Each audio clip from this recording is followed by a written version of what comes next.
It's shaping up to be another great quarter for gold miners, who collectively continue to post record cash flow figures amid this gold environment. The price of gold may be down a bit in the last week or so, but make no mistake, the miners are making money hand over fist these days. Kinross Gold is no exception to this rule, with the company this week posting positive earnings, with the market rewarding them with a 7% gain on the day following the release of the results. We said it before, but Kinross is the adult in the room here, and these results continue that belief.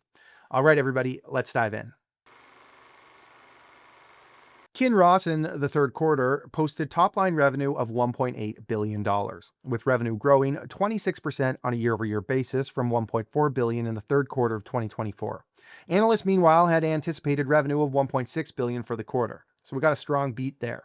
That revenue follows the sale of 504,000 ounces of attributable gold sold, down 8% from 551,000 ounces in the year-ago period.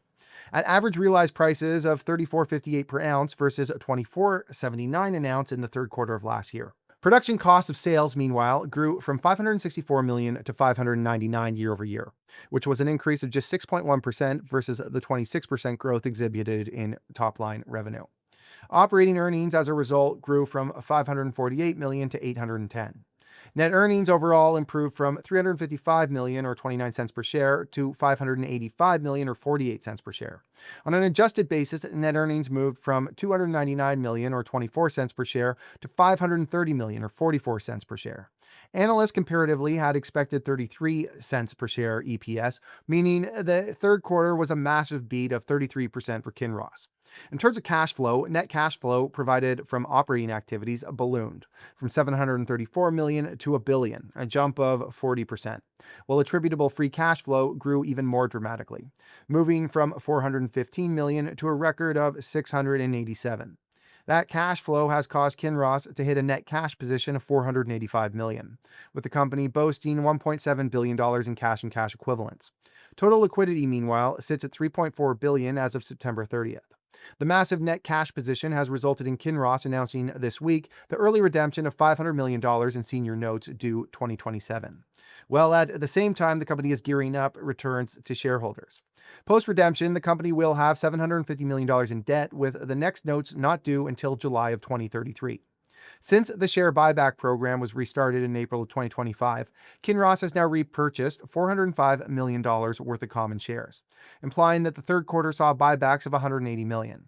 A further $195 million is expected to be spent this year on the initiative, following a 20% increase to the program by the company. The company this week also increased its quarterly dividend to 3.5 cents per share, bringing it to 14 cents a share on an annualized basis. On the operating side of things, Kinross in the third quarter reported attributable gold production of 504,000 ounces, indicating production was down 10.7% on a year-over-year basis from 564,000 ounces. The production decline here was reportedly as per plan, with lower production coming from both Tasiast and Fort Knox. Paracatu was the big producer this quarter, with 150,000 ounces of gold production, followed by Tasiast at 121,000 ounces and Fort Knox at 112,000 ounces. On a year-over-year basis, only Paracatu and La Coipa saw production improve, while production was down at Tasiast, Fort Knox, Round Mountain, and Bald Mountain. Overall, production is said to have been in line with the plan.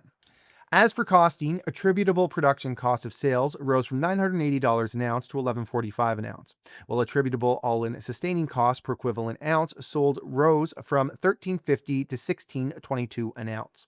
Kinross also provides an attributable all-in cost per ounce, which rose from $1689 to $2016 an ounce on a year-over-year basis. And in terms of their development projects, Great Bear continues to see progress, with the advanced exploration program moving forward alongside the permitting and detailed engineering of the main project.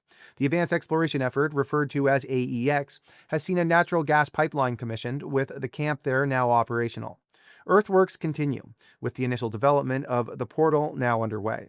Contract awards for the main project, meanwhile, are expected to begin before the end of the year.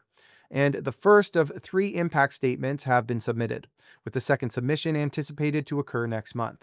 Elsewhere, Round Mountain has seen the decline developed to 5,200 meters, with engineering work and technical studies also advancing to support a production decision for Phase X. An economics update for the program is expected to be released in the first quarter, alongside updates for both Redbird and Curlew.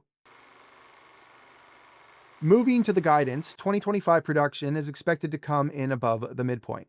Current guidance calls for 2 million ounces of production, plus or minus 5%.